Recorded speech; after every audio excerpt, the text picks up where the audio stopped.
You fool! Warren is dead.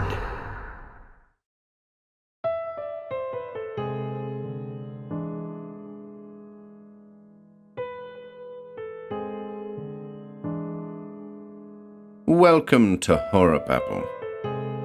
Dispossession is a short story by the English author C.H.B. Kitchin, published in the 1929 anthology SHUDDERS.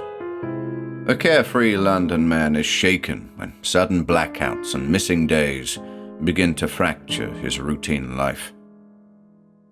As always, I hope you enjoy this one.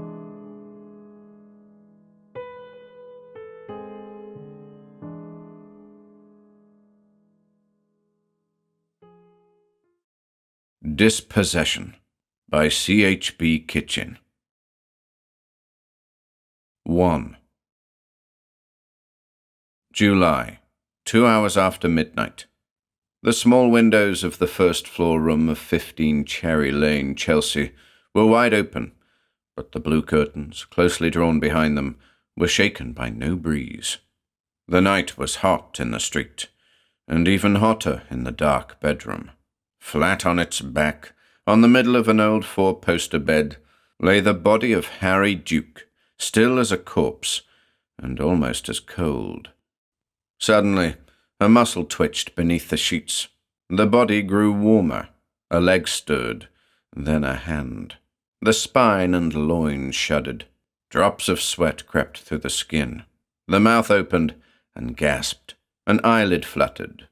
Then the whole body heaved, while two brown hands jerked upwards over the chest, and with one strong movement flung the bedclothes aside. The head shot forward. The unseeing eyes opened widely. The breath came quickly and violently. Meanwhile, the buried mind had taken shape and struggled painfully upwards like a seed lying deep down in the earth and putting out a frail shoot past strata of peculiar perils. Each moment new visions pressed upon it, while old fears, writhing in sudden coils from a limbo of the brain, would have encircled it and dragged it down, had not the steady impulse of a growing will urged it onwards. Half an hour later, the man got out of bed and, tottering to the door, switched on the light. At the sight of himself in a long mirror, he stood for some minutes in bewilderment, and then, stripping off the silk pyjamas still drenched in sweat, looked with hesitant pride at his naked body, felt one hand with another, caressed with a lover's fingers his lips, moustache, and eyes, and turning himself this way and that, as if the glass had never before reflected such an image, stroked trunk and arms and legs. Yet even while he surveyed himself and rejoiced so strangely in his strength, a dizziness came over him, and scarce had he staggered onto the bed before the whole room swam round him, and his eyes shut as if never to open. In vain he grappled with his wandering mind, summoning all his wits to consider where he was and the plans which were still to be made. His senses ebbed away, and left the body as it had been before, quiet and untormented, and almost dead. 2. Harry Duke woke at 11. By 5 minutes past, he had realized that the electric light was burning, that his pyjamas were lying on the floor, and that he was hungry and unaccountably tired. He wondered also why the alarm clock had not roused him at 8. He had not expected to be called, as the couple who attended to him had gone for their holiday, and he had counted on being well able to look after himself for one night. But it was irritating to have missed the boat train, even though there were other services which he could take, and the hour of his arrival at Wimereux was of no great importance. He went to the bathroom and lit the geyser. While the water was being heated, he felt so ravenous that he went downstairs in search of food. There were some biscuits in a canister in the sitting-room, and he ate them greedily, deciding to have a proper meal in a restaurant as soon as he had dressed. On his way back through the hall, he noticed 2 newspapers in the letterbox. He expected one, but why 2? He hoped the Denisons had remembered to stop the papers while he was away. He couldn't bother to go himself to the newsagent that morning. After all, a penny a day for 10 days is only 10p. Still 10p wasted. Whatever had possessed the boy to leave 2 papers? With a jerk, he pulled them through the slit in the door and looked at them on the way upstairs. A glance showed him that they were different issues of the same paper. The headlines were not the same. July 25th and July 26th. He'd had yesterday's paper, but July 26th? What could it mean? There must be a mistake. July 26th was tomorrow, Friday, July 26th. Today was Thursday. On Wednesday, the night before, the Denisons had left. This was Thursday, the day he was to go to Wimmera. On Friday, he'd arranged to play golf with Grimwaite's party. After a little time, it dawned on him that he had overslept, not by a few minutes, but by more than 24 hours. He lay in the bath and groaned. This time there was no escaping it. He was not well. A moment's horror seized him. What could he do? How could he go on hiding it? What would be the end? He was unused to mental suffering, and longed suddenly for someone to give him sympathy, for contact with another person, for an almost bodily comfort. Only one person had seemed able to understand his trouble, even to guess that he had one. That spectacled girl, Joan Averill, a damned, inquisitive little fool. So far, she had been the only one to take him at a disadvantage, to realize the crisis when it came.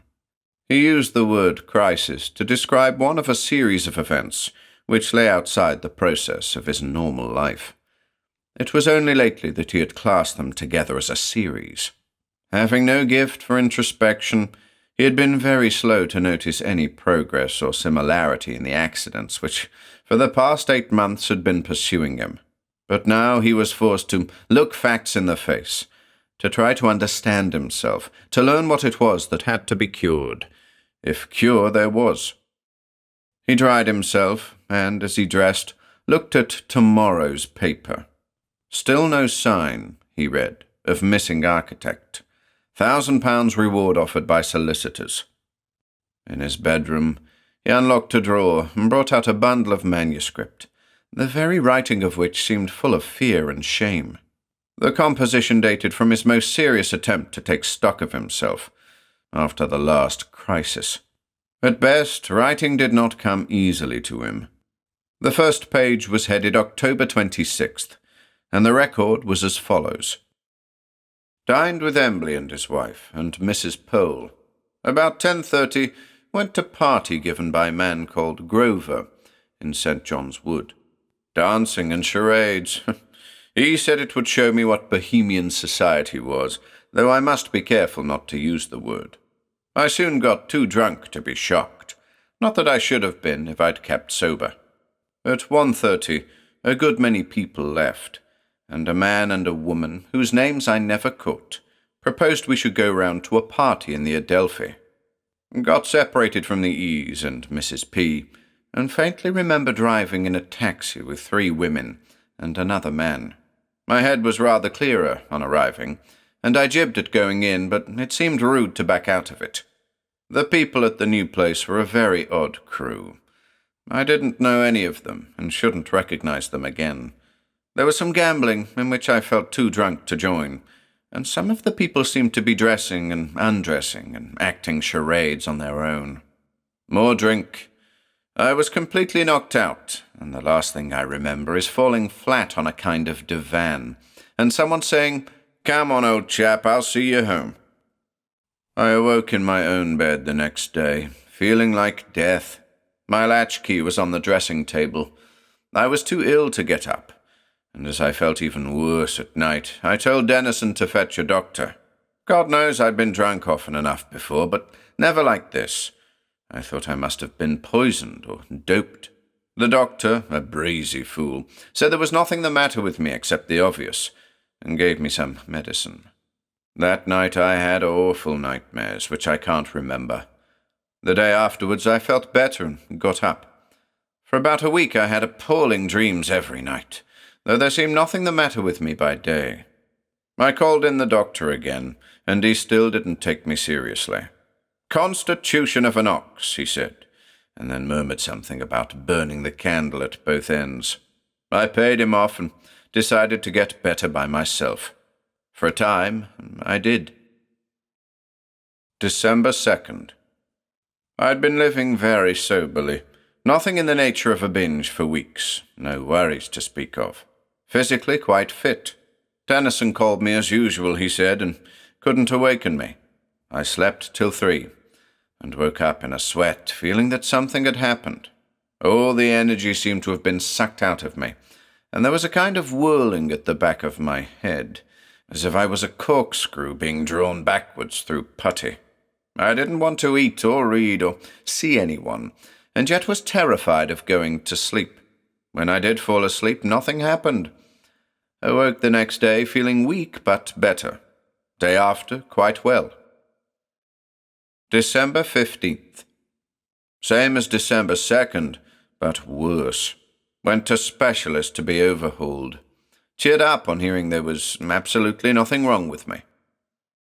December 23rd. Went to the Partingtons for Christmas. The usual crowd, except for a Miss Averill, whom I hadn't met before. Somebody's odd relation. Spectacles, no essay, and very intelligent. She seemed to find me interesting. Christmas Eve. After dinner, we had some bridge, and then all sat round the fire talking and drinking punch. A cheery scene, holly and all that. Somebody told a ghost story or two, rather poor ones, and then it was suggested that we should take turns in telling what we thought was the most thrilling event in our lives. Edgar P. began with his old yarn about the bomb at the Gare du Nord.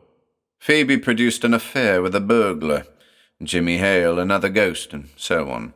Then it came to my turn, and I was racking my brains to see if I couldn't improve on my story of the Puff Adder, when the room swam round in circles, and I had the corkscrew feeling again, but somehow reversed.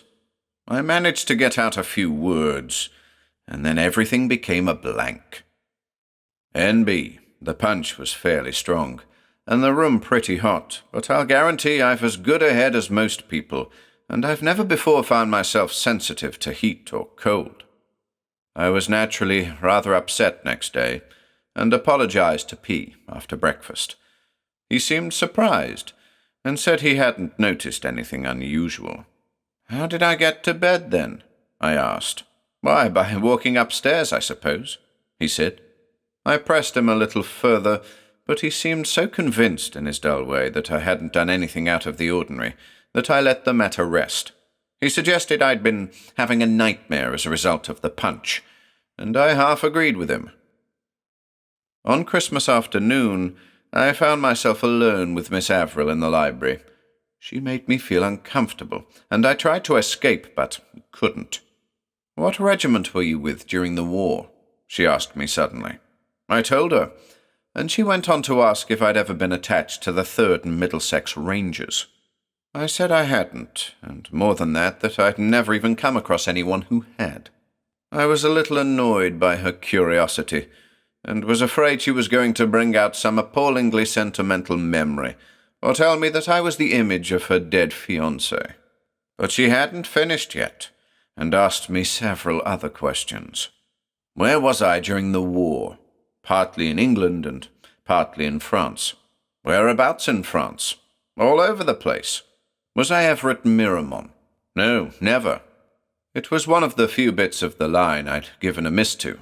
But in your story, she said, on which I congratulate you, you specially mentioned a dugout beyond the front line between Miramont and Grandcourt. I was never nearer either than Albert, I said, and went on to ask her what kind of a story I'd told. Do you mean to say you don't remember? I don't. I'm afraid the punch must have gone to my head. I suppose it was absolute rot. Not at all, she replied. Well then, what was it? She seemed unwilling to tell me just then, and before I had time to get it out of her, we were interrupted. She had to go to London that night, and all she managed to say to me before she left the house was, "Give me your address and I'll write to you." I gave her my card and said goodbye, hoping that I should neither see her nor hear from her again. The rest of the visit was quite ordinary, and I tried to put the business of Christmas Eve out of my mind. Next in the bundle of manuscript came some sheets of blue notepaper, covered with a careful and feminine hand. January 4th. Dear Mr. Duke, in case you have really forgotten the amazing story you told us on Christmas Eve, I send it to you now. I have a good memory, and have tried to use your own phrases. You told it well. Indeed, forgive me, I think you will find the style hard to recognize. I feel I understand something about you that you don't. If I can help you at any time, I shall be very glad to do so. I live normally with my parents in flat 50, Clarence House, Park Lane. Yours sincerely, Joan Averill.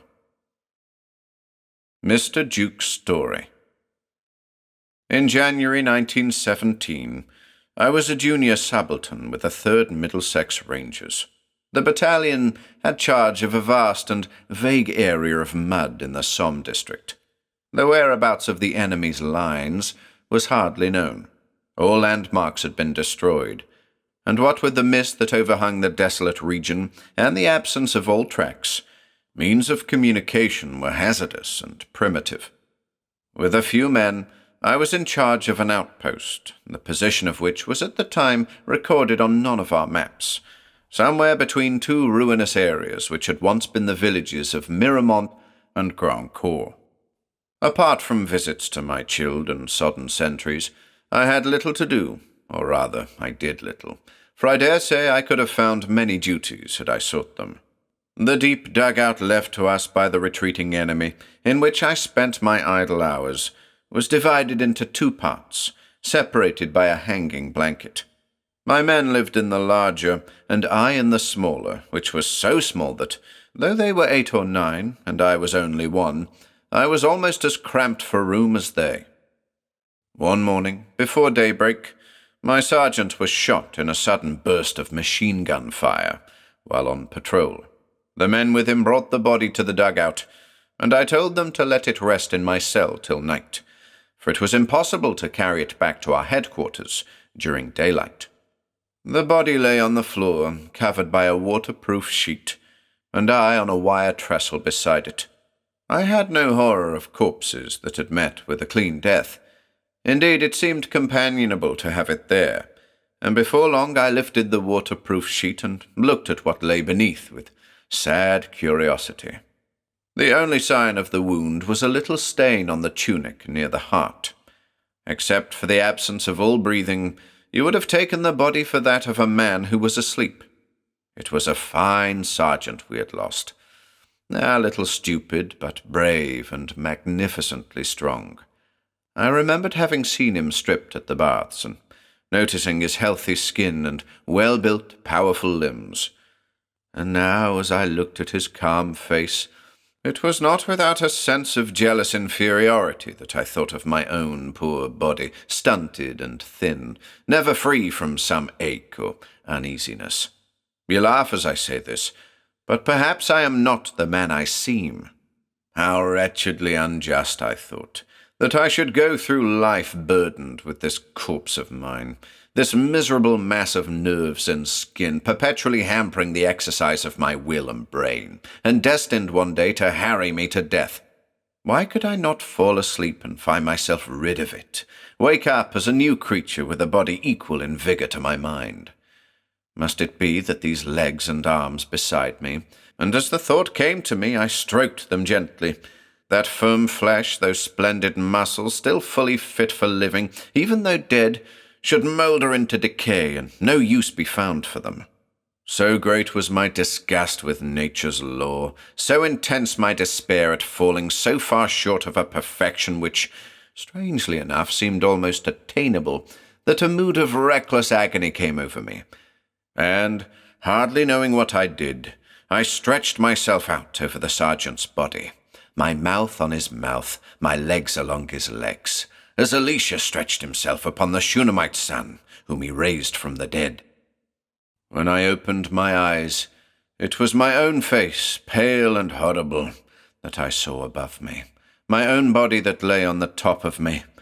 But when I thrust it away, it was the sergeant's hand that moved. Triumphant in my new form, I stood up and, gazing with hatred at the prostrate body that had been mine, I kicked it heavily in the ribs and covered it with the waterproof sheet that had covered the sergeant's body. Then, being still somewhat unsteady on my newfound legs, I sat down on the floor, lay back, and laughed with joy. An hour later, my servant found me, bruised and numb, under the waterproof sheet. 3. At this point, Duke pushed the bundle of papers aside and lit a cigarette with nervous fingers. The story, not being written by himself, still moved him. When he had first received it, he had almost been amused. Later, when chastened by the next crisis, he had written a short note to the sender, begging her not to bewilder him any more. Her reply, from the south of France, assured him that the story was substantially as he had told it. Then why, he had wondered, if by any strange chance this was the truth, had none of the others spoken to him about it? Of course they were a dull and stupid crowd. Perhaps they had all, except for the one attentive listener, been half asleep, half drunk, and hadn't understood what he was saying. Or, if they had, disliked it and did not wish to mention it again. One thing reassured him. The story was objectively untrue. Apart from regimental records, there were many living people who could vouch for his never having been near Miramont and Grandcourt. At the beginning of 1917, he had been a company commander in a battalion stationed near Merville. This was a crumb of comfort, but his telling of the story, and its reference to himself, if any, was still mysterious. Was it a dream? Had he talked in his sleep? Perhaps, but he had had too many strange dreams to feel easy about even them. Forgetting the need of breakfast, he walked round his bedroom in agitation. The newspaper, tomorrow's newspaper, was lying on a chair, and caught his eye. He picked it up and read it as he walked. Still no sign of missing architect. £1,000 offered by solicitors. The whereabouts of Mr. de Milas are still unknown. He was last seen at his residence, 22 Amboyne Road, Adelphi Terrace, by his housekeeper, Mrs. Garley, about 2:30 on Wednesday afternoon. He was then going upstairs to rest in his bedroom. Mrs. Garley first became uneasy at 9 o'clock, when a manservant sent to the bedroom reported that it was empty. Mr. de Milas is a gentleman of considerable means and somewhat eccentric habits. He is described as an architect, but it is not known when or where he exercised that profession. He served with the infantry during the war, and his age is now about 45. For some time his health has given cause for anxiety. Anxiety, anxiety, anxiety, thought Duke, throwing the paper down in disgust. Was there no escape from trouble, other people's and one's own? Was he never to get back to ordinary life, cheerful society, cards, games, and horses? How had this blight come upon him? This train of odd symptoms that seemed to pursue him from within, drawing him inwards, making him think too much about himself. Yet it had to be faced. He was worse, not better. With a sigh, he sat down and turned again to the manuscript. February 16th.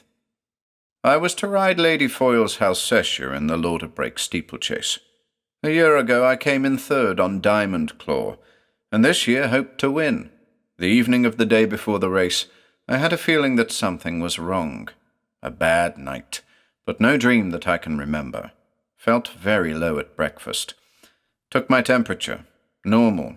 Very angry with myself. Wondered if it was simply funk, though I'd never been taken that way before. Decided to force myself to carry on, even if I broke my neck. Anything's better than being out of things. 11 a.m., violent headache.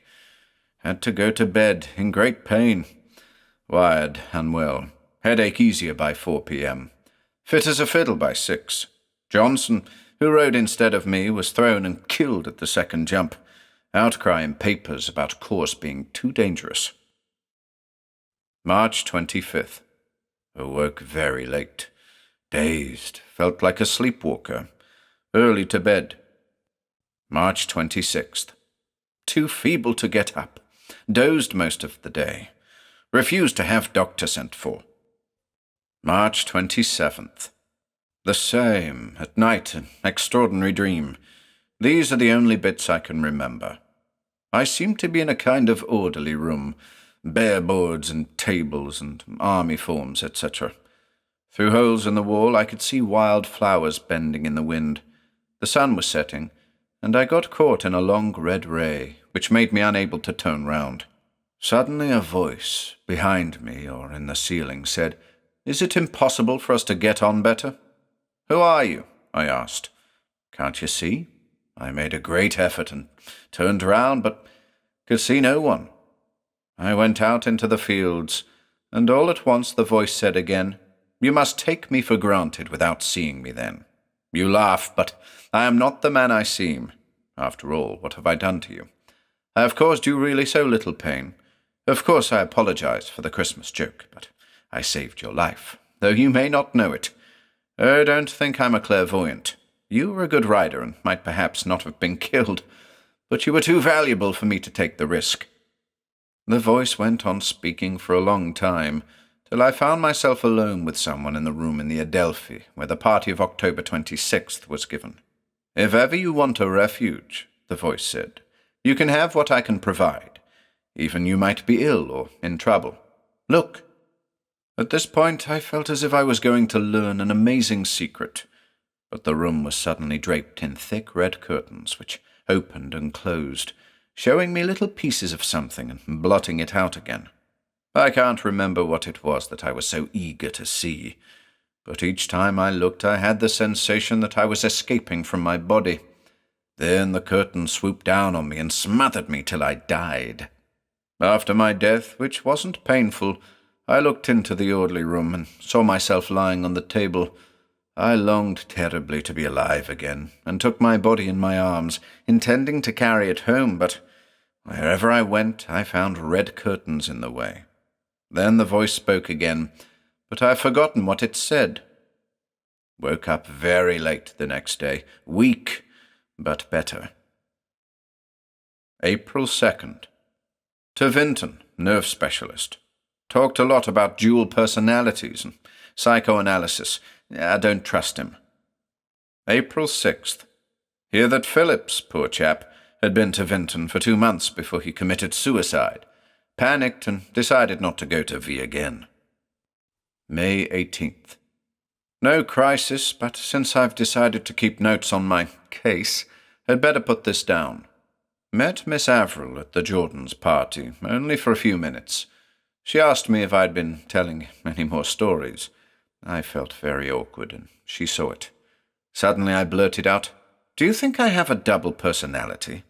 She said, "No, not exactly, in the ordinary sense of the words. Won't you tell me more about your trouble?"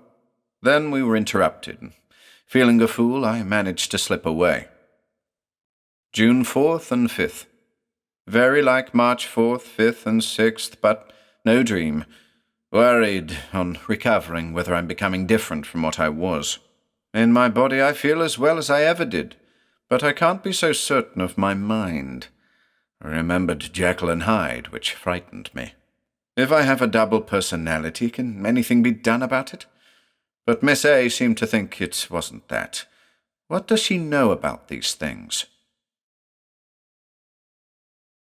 4. For luncheon, he had gone to a quiet restaurant near his house. He had given up all intention of going to France, but had made no other plans. He could think of nothing but himself, his mind and his body, and something that seemed to be occurring in both of them. As he walked back home, he noticed the newspaper placards. Missing architect, still untraced. When he reached his house, he had a strong impulse to go to bed, but was afraid to do so. He felt himself to be in a state receptive of extraordinary influences. There was a continual drag on his brain, paralyzing his capacity for action. and urging him to look inwards. More and more he seemed to be dreaming, and wondered how it is that we ever know the difference between dreams and waking life. Some of his thoughts seemed to be his own, and others the product of an alien mind. These would come suddenly, in the midst of his own mental sentences, interrupting them as a heckler might interrupt an orator. Give in, cease to struggle," an inner voice kept saying, and again with an insidious sweetness, "Come with me, follow me, find where I am." At 4:00, when for a few moments the tension relaxed, he looked out Miss Averill's number in the telephone book. "Miss Averill? Yes, my name is Duke. I remember. What is it? I'm in great trouble. I need someone to help me badly. I'm slipping away, slipping out of myself. Can you help me? I'm in bed, recovering from measles. Not ill, but infectious. Tell me everything from the beginning. Wait a minute, then. I've got some stuff written down, which I could read you." He put down the receiver and went upstairs. "Come with me, follow me, find where I am." He looked for his manuscript in the wrong drawer. Give in, let yourself go, sleep while I wake." At length he found the manuscript, and went downstairs. "Miss Averill?" There was no answer. He looked hurriedly in the directory and rang up again. "Can Mr. Duke speak to Miss Averill, please?" "Speak to whom?" asked the voice of an old woman. "Miss Averill. I'm afraid you've got the wrong number. This is Mr. de Milas's house." "Is there many news of Mr. de Milas?" "Who is that speaking, please?" Horrified, he rang off. A newspaper boy was shouting in the street. Duke went to the door, bought a paper, and took it with him to the telephone. 3:00 results. Follow me, find me. Missing architect. Mrs. Garley admitted that she had been surprised by her master's absence from the house on 1 or 2 previous occasions, and, on being pressed for the dates of these, identified one of them with February 16th, which she remembered because it was the day of the Lauderbrake steeplechase. Her nephew had persuaded her to put 5 shillings on Halsesha, the ill-fated horse, which was killed with its rider, Captain Johnson. But her master had walked into the dining-room at about 9:00 that evening, and she had thought no more of the matter. Follow me, follow me, follow me home.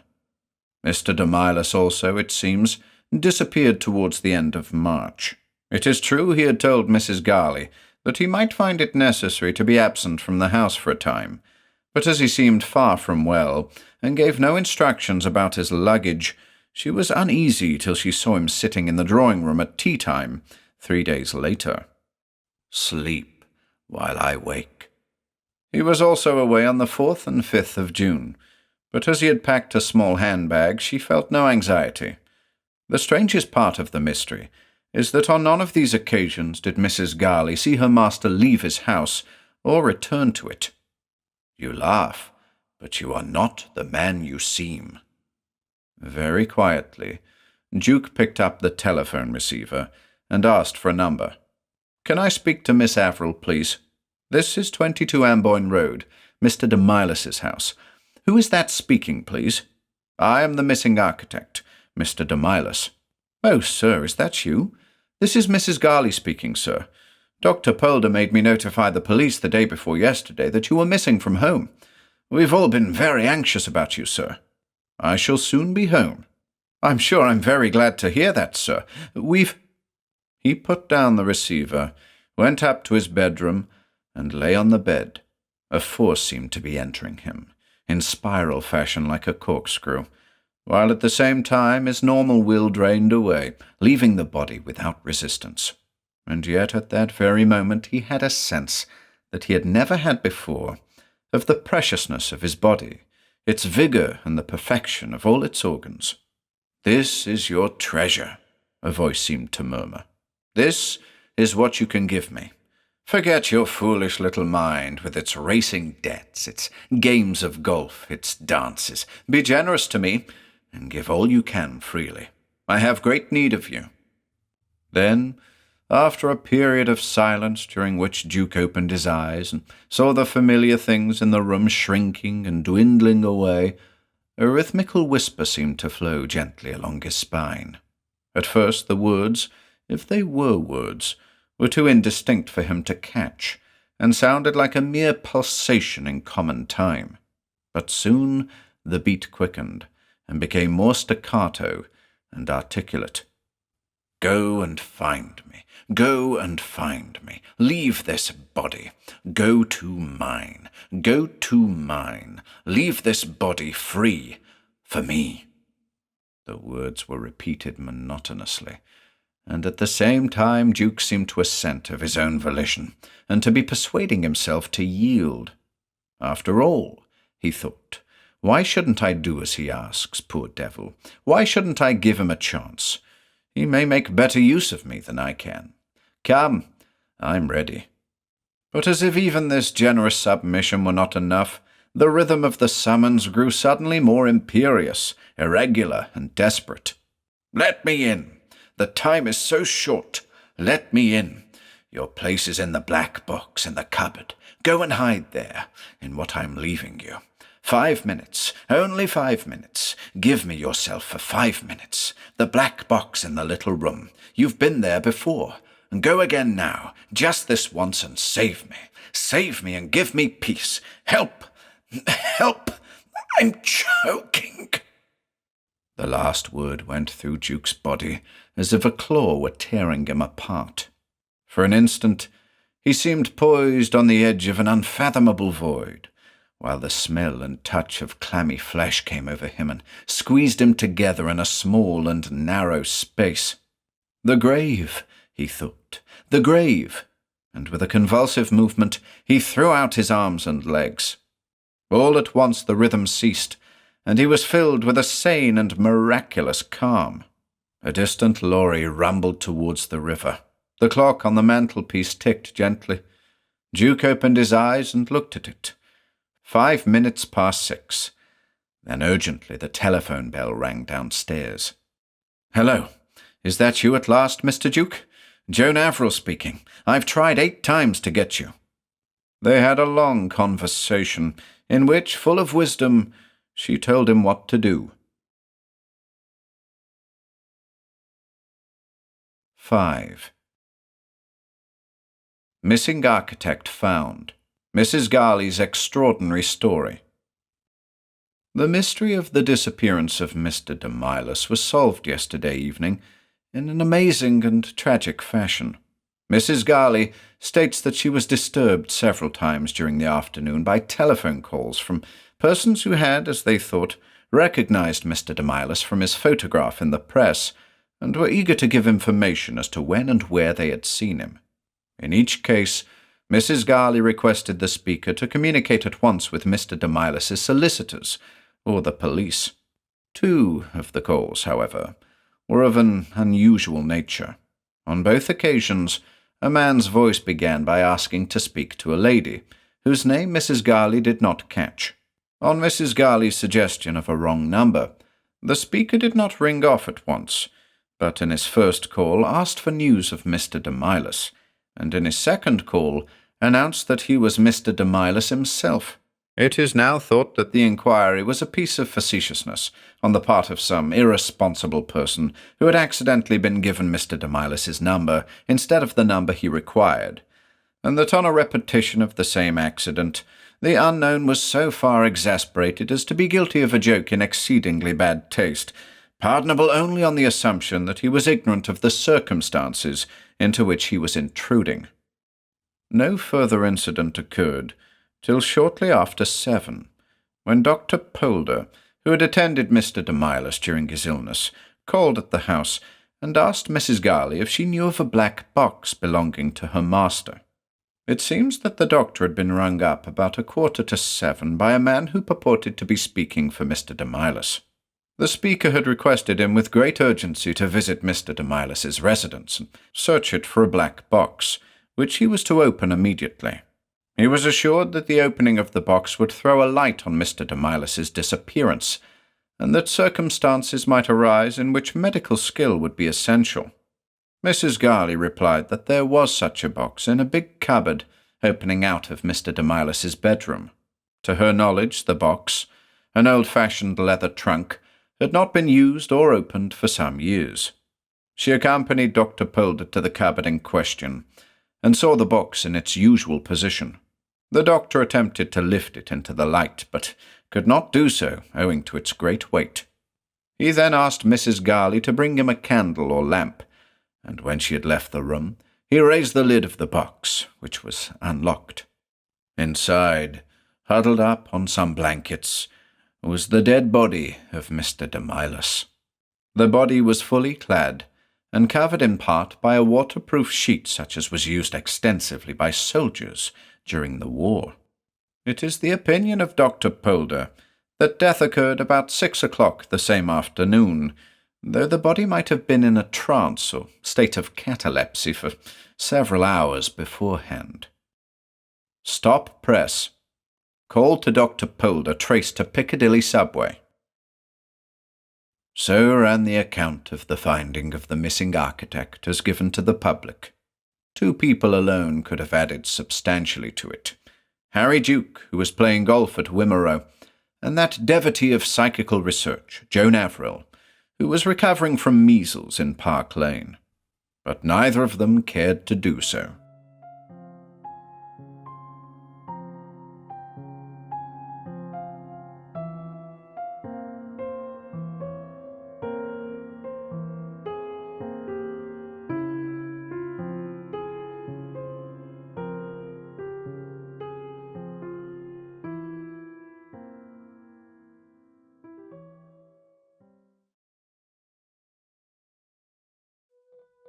If you enjoyed listening today, be sure to subscribe to the channel by hitting the red subscribe button below.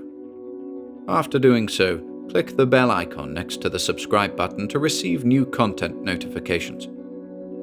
If you'd like to support our work and receive exclusive perks, consider becoming a channel member by clicking the join button below. To support us in other ways, see the video description for links to our Bandcamp and Patreon pages, and further information relating to our releases on Audible, iTunes, and Spotify. And until next time.